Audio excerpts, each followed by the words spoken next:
What's up, everybody? It's your favorite show, Get a Bucket. I'm your host, Trey, and as usual, I hope you're all having a wonderful, wonderful day. Now, today we're going to talk about what's a clutch shooter or scorer. All right, I'll let y'all figure it out, but we're going to talk about what clutch is. You know what I'm talking about? But before we do that, make sure you hit that like and subscribe button. Please comment, tell anyone about the show, because I'm trying to get the ratings up a little bit, just a little bit. But clutch, what's your definition? And there are varying definitions, right? Like clutch can be a lot of things. It's subjective. I'll give you that. I'm going to tell y'all mine, but again, it's a lot of things. You can talk about the last 5 minutes of a basketball game or the last 2 minutes, really of any sport, actually. The last 2 minutes of a basketball game, the last minute of a basketball game. Like all of those can be defined as clutch. But my definition of clutch is a buzzer beater. Like there's no clutcher shot than a buzzer beater, especially if you're down. Specifically if you're down. We also can talk about free throws because those are clutch as well. At the end, I'm talking about like buzzer beater free throws.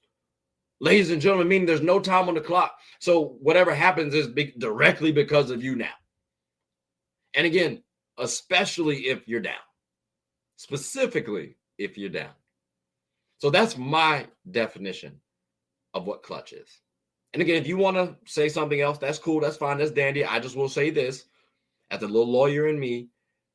If you're going to say that 5 minutes should be deemed as what clutch or within 5 minutes should be deemed as what's clutch, I can say then how come the first basket can't be considered as clutch?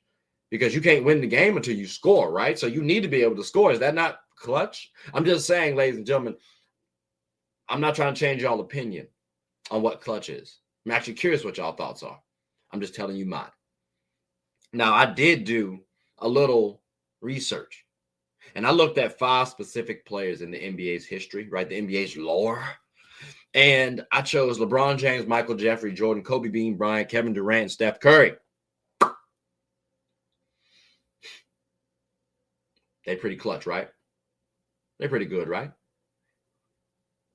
Most in the top 10. And I'm talking about NBA history right now. That's like everybody has been considered in the top 10 NBA history. Whether you view it as foolish or not, they're in somebody's top 10. So let's look at the buzzer beaters that these boys have hit. Because keep in mind, I have a biased answer on who I think should be the most clutch, right? I thought Jordan and then Kobe. And then after that, jump ball. Like I could say Steph, because Steph, him, you know what I'm saying? Bron, cool. The numbers do help that out. And KD is KD. You know who he is. But again, y'all heard my bias answers. But let's talk about based on what I said.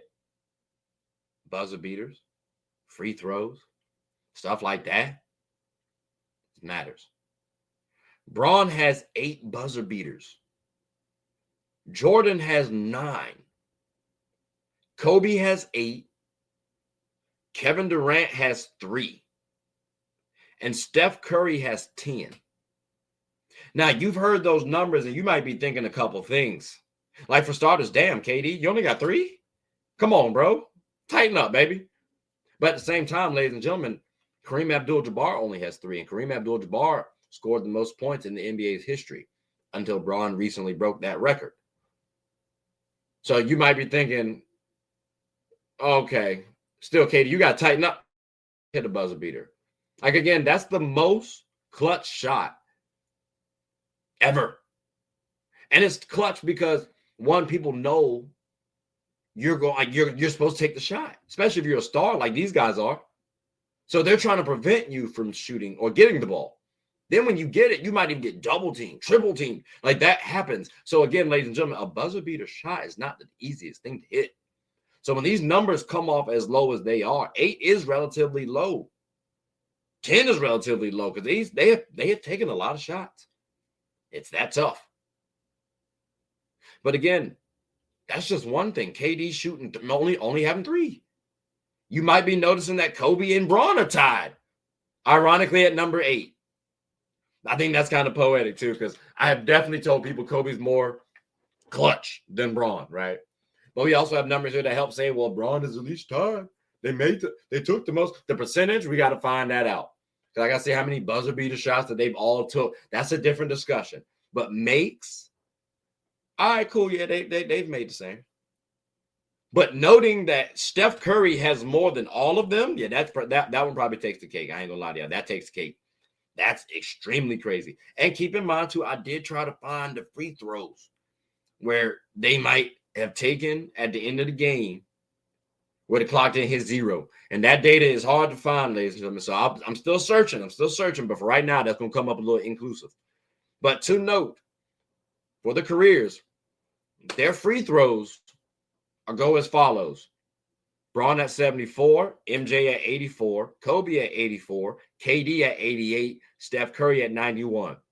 Keep in mind, I'm telling y'all those in order, and I'm rounding up. So Steph Curry was the worst. Bron was the best. Bron was the worst. So again, with that in mind, if I'm looking at who more clutch, like if I'm trying to pick up somebody on my team and I know this information right now, I'd be curious to know who I'd pick first. I really would.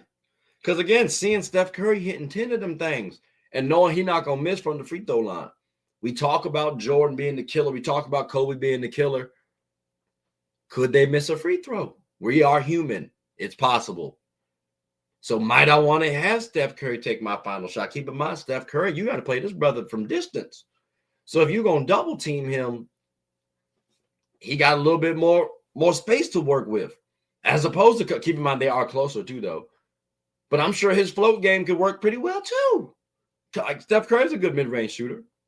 But then again, Jordan and Kobe are top dogs when it comes to mid-range. And, I mean, KD's 7 foot. And we know Bron has been pretty good, too. This list thing is very tough to say who's the most clutch shooter. I don't know. That's an interesting one. Because, again, I got to rethink some things now. Because my definition, based on my definition, I'm not trying to be biased. Y'all heard my biased answer. But based on this definition, Steph is looking a little bit tough right now. So actually, I got to take a break. And I got to ask y'all, what do you think? One, about the definition of clutch. Because, I gave credit that there are other variations of clutch. But the most clutch shot is that buzzer beater or that buzzer beater free throw, if you will. And based on that definition, the most clutch definition, factor in the free throws. Because, again, you got to factor that in. Who would you guys take? Y'all heard these stats. Y'all heard my biased opinion early on. What's your answers? So please make sure you comment below. But that's all I got for today. So please make sure you like, subscribe, comment, tell anyone about the show. My name is Trey. I'm the host of Get a Bucket. Hope you all are having a good one. Take care.